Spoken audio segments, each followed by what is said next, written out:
Abyssal Euphine is back, and this fight is a pretty unique one in terms of the gear required, at least.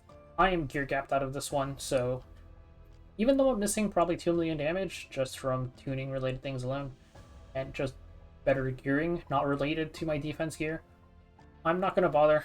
We have no unequip, and I can't contest top 3 anyways.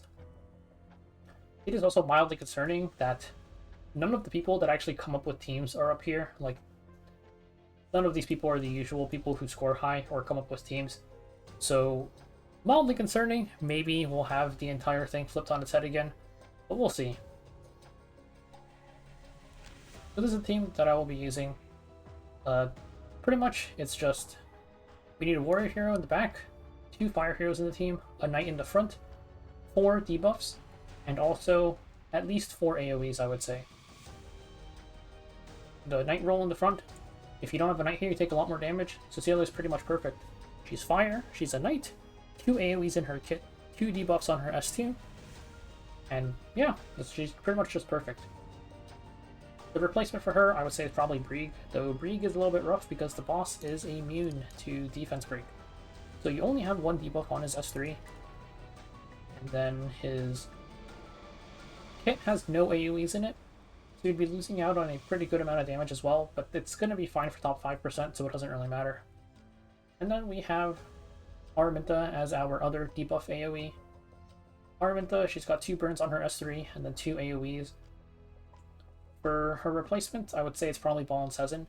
He's got 2 AoEs in his kit as well, and 3 debuffs on his S3, not 100%, but it's 90%, which means that there is a 97.2% chance that you land at least 2 debuffs when using his S3, which is good enough, especially because even if you only land 1, Doris has a blind on her S1, which not 100% either, but it can increase your odds of landing at least 4 debuffs between all of your units. Ball and Sezin is definitely a good replacement, especially if you don't have Aramintha built, since Ball and Sezin is typically used for Expedition already, and sometimes Nightmare Vera. So now we have Doris. For Doris, she's kind of just the peasant slot, because this is a defense stacking fight, and she gives defense buff. And she gives more than enough sustain for us to survive anyways. As for the DPS role, this fight was made for Guard Captain Crow, but he is nowhere to be seen. Lionheart Cermia just does more damage, so we'll be using her. Now we take a look at everyone's stats. Cecilia, I didn't really bother re-gearing her properly. You could go a lot tankier if you want, or you could give her more damage. I just gave her 2 new pieces and just ran with this. If you have her imprint, turn it off so that Cermia gets more defense from the imprint. And then for her EE, S2 decrease speed. The unhealable also probably works fine. It's just, she already uses decreased speed for Expedition, so there's no reason to not really use this. For Artifact, if you have Rise of Monarch, you should use it. It's 10% defense to all allies, and this barrier can be kind of nice. If you don't have it, then the alternatives, there's 2, really. Aureus is a potential one, 10% to all allies, but the 20% defense share, or damage share, can be a little bit concerning for your survival. If that is a worry, then you can go Steadfast Gatekeeper. It's only 5% all defense, but it does also make it much easier for Cecilia to survive if that's an issue for you. Next is Aramintha. You want her decently fast. She doesn't really have to be too fast, like this speed works fine for me, and you could go slower. Any speed changes would just be for more tuning things, you can tune around it regardless. You can make her tankier if you want, this bulk was fine for me, so it didn't really bother. I also kind of rando geared her, but yeah, like she doesn't even have a proper 2-piece set, but it's whatever. If you have her imprint again, just the attack honestly doesn't really matter that much, but it's better than nothing. For EE, it also doesn't really matter. I went with this to detonate the burns, but the burn detonates probably add up to maybe like 100k damage over the course of the entire fight. For her artifact though, this is where things get interesting. You're not using attack stacking artifacts, you're using defense stacking artifacts. So with this in mind, your artifact choices, Resolute Soldier series is the best one. It's 10% defense. I don't think anything else besides Aureus and Rise of Monarch gives 10% defense to allies. So then we have some other ones. You can see here Doris is already holding Card of Small Miracles. 5% defense to all allies. And I think there is one more that gives defense to all allies down here somewhere. Maybe it's up a little bit. this Moonlight's Prestige. So this is the other one that you would use. It's, don't level this, but it's 5% at max. Here at +6, I have it +6 just because I think I hit it good when I was limit breaking it. 3% defense. Even this 3% defense is more damage than Warhorn. It's not too important, but if you have it, might as well use it.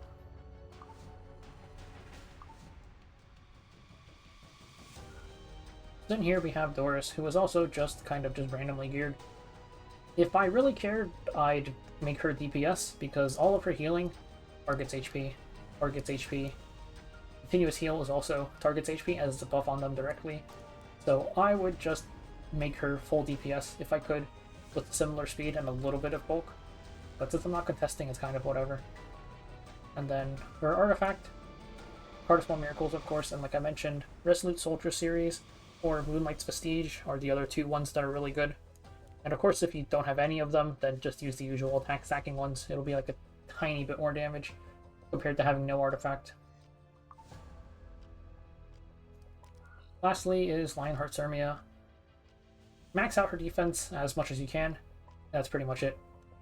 And for her imprint, since she can't crit anyways, I just made it release.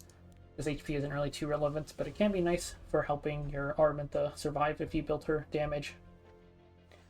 The artifact is, surprisingly, it's still strawberry cake, because I'm not sure if this is different if you're using Crow, because I'm not too familiar with Crow scalings, but because we have like a ridiculous, I think it's like it's at least 1,000. I forgot the exact number, but it's a very high damage boost already.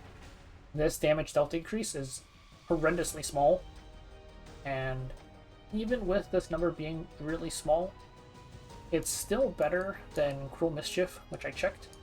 It was better than Cruel Mischief on Cermia at least, and also I tried Nostalgic Music Box at 10% defense, but we also have a very, very large defense boost, the exact same as our damage boost actually, so 10% just ends up being less than 20, I suppose.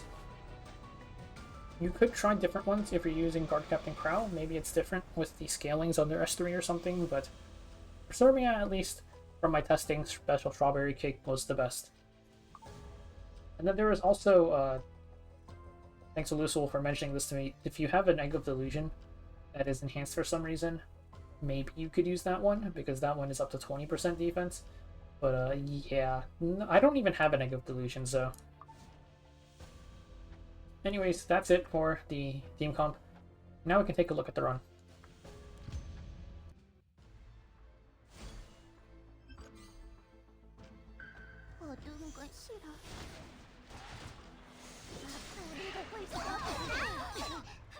So as with any Hall of Trials at the start, we are pretty much just waiting for the pre-break mechanic.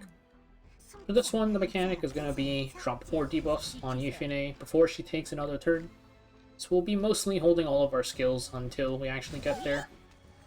This fight doesn't do too much damage, can get a little bit rough in phase 3, but for the most part, it's not really going to kill you, so we're pretty much just chilling.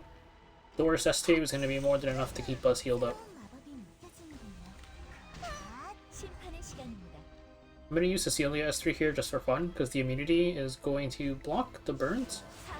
Not that it really matters, because it's phase 1, there's not really much damage being done here, and we'd be full healed by the end of the first break phase anyways.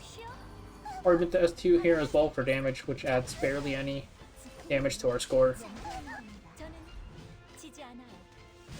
And now we're heading into the pre-break phase where there's a lot of things to consider. So we need to drop 4 debuffs into Yufine before she takes another turn. That's 2 from Aramintha S3 and 2 from Cecilia S2. So we need both of them to go before Yufine moves. It's a little bit close, but Cecilia will move before Yufine since she's still pretty slow in phase 1. We also need Cermia to move before the debuff nullifier is removed, and that is for a reason that you'll see very soon in the first break phase. So since we have everything lined up here, Cecilia moves before Yufine and Cermia moves before Cecilia, we don't have to use Doris S3 or anything. If necessary, if Cermia was way in the back or something, we would S3 Cermia and push her up. But it works out fine here. We S2. And we're in the first break phase. So when we enter the break phase, they counter twice. Using AoEs will make them counter again. So we'll use our first AoE here.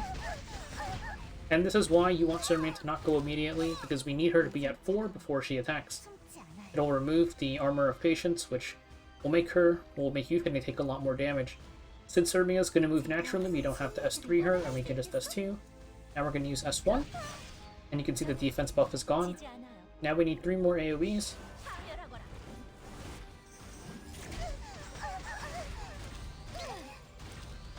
That's 2 stacks. Aramintha gives us another AoE for another 2. And here you want to check if Cecilia won't move in front of Cermia in time, then you should S3 her. But 3% CR gap and my Cecilia is faster, so I can just S1 here.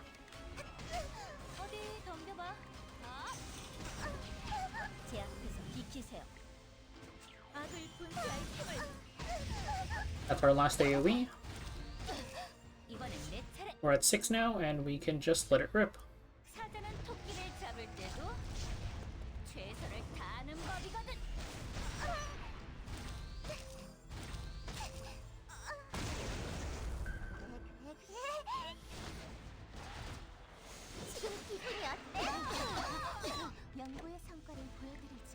So now I'm going to use this on Aramintha. It's not necessarily for the healing, because I can survive fine without it. It's just to change her CR a bit. Doris Stats will be back up in time before the pre-break mechanic, so we can just use it on our first turn just to change whatever tuning if necessary. One more turn for S2 to be up, and we'll be able to survive fine until then.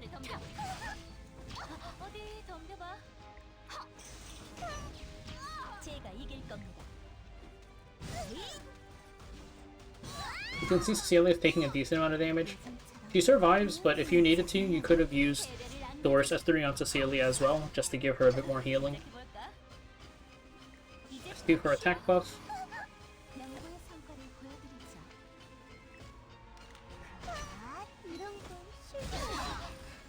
So now we're entering the pre-break mechanic, and you want to pay very close attention to the turn order here. Right now it's going to be Cecilia, then Aramintha, then Cermia, and I have no way to really fix that. Since we need an AoE to go before Cermia in the break phase, we're actually going to skip this turn. We're not going to use our S2. We'll wait for the next one because Yufi still has one more turn of cooldown on her S3, so we can just wait a little bit here.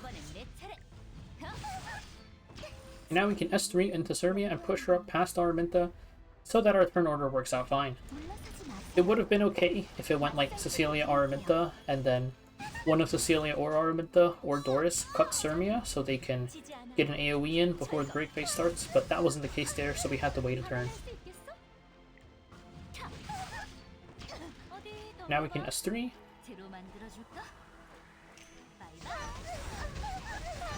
And we're in the break phase again.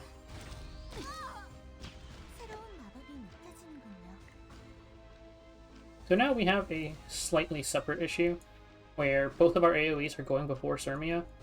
We can kind of just S3 into Cermia to push her past Aramintha, because Cecilia is still going to go first. It's a little bit close, but we managed to make it. That's probably not consistent with speed RNG. If you don't push Cermia there, it's fine. You just S1 with Aramintha and wait a turn. Because you can save Doris S3 to push her up in a different turn later. S1 here, remove the defense buff. And we do our first AoE.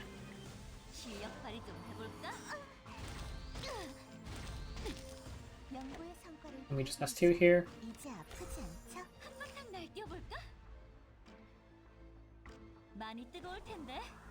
This is our second AoE.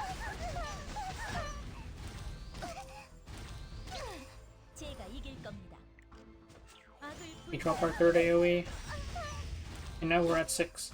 So the interesting thing here is the break bar is at 65%, so we're not actually going to be done here. One thing is that if I had Prophetic Candlestick on my Doris, which I didn't opt for because it's inconsistent, but if I did, then there's a chance my S3 is up here and I could push Cermia up and have her get an extra hit in. But it's just, that's like a super min-max thing because we get a little bit more damage in from the last hit, since Cermia should do more than Doris S1.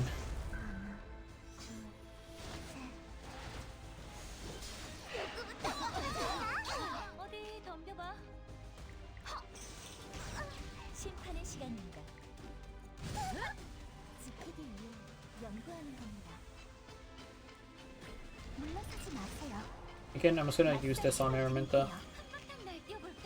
And we're pretty much just waiting it out until the green break mechanic again.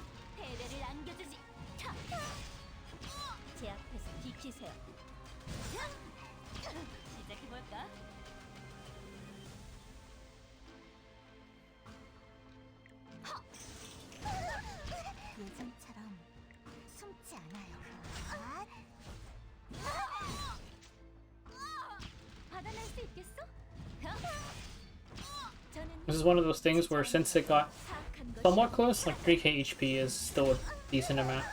Could have used Doris S2 or S3 on Cecilia for more healing if you needed it.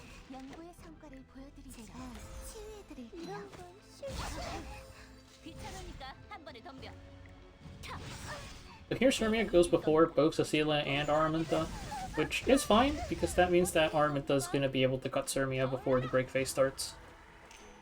Or before Cermia moves in the break phase, rather.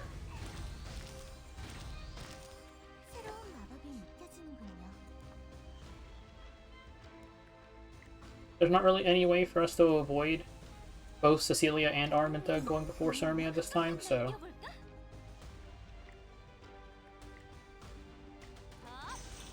we'll just use Aramintha S1 to wait out her turn, because we still need both of her AoEs. Cecilia uses hers here. Cermia removes the defense buff. Now we can use Doris S3 on Aramintha to make sure that she takes both turns in time.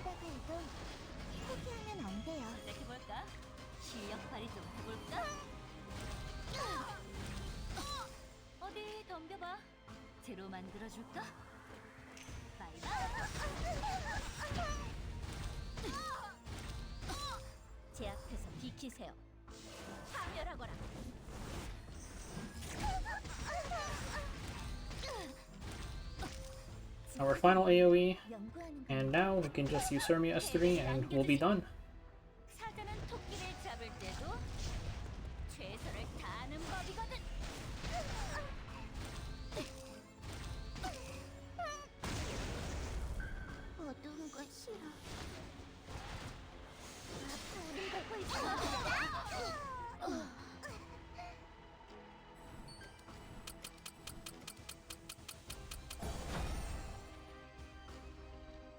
That's it for the run. Yeah, I'm missing some damage just from not having my units geared with better damage, and also that one spot where I could have Doris pushed Cermia up to S1 again if I had Candlestick on her. It's kind of whatever though, just because I can't contest top 3 anyways. The restrictions on the 2 fire heroes honestly ends up being way more restrictive just because of how few options we have for fire heroes in these roles. Hopefully next week lets us get a little bit more creative with it, but we'll see what happens in the next rotation, and see you guys then.